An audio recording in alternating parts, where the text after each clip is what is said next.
خدا کے تو شے خاص ہے، خواب تو ہم سب دیکھتے ہیں، نیند میں بھی اور کھلی آنکھوں سے بھی،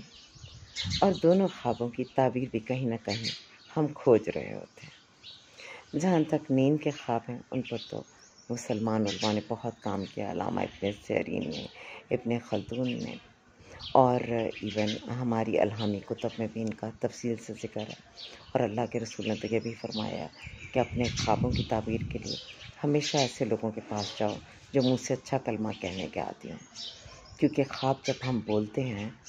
تو یہ چونکہ نبوت کا 42واں حصہ ہے تو ان کے سچ ہونے کا امکان ہوتا ہے، اسی لیے منع کیا گیا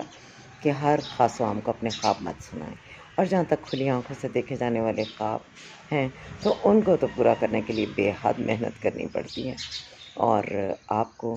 اس راستے میں آنے والی ہر رکاوٹ کو عبور کرنا پڑتا ہے۔ دعا ہے کہ آپ ہمیشہ اچھے خواب دیکھیں اور ان کی اچھی تعبیر ہو۔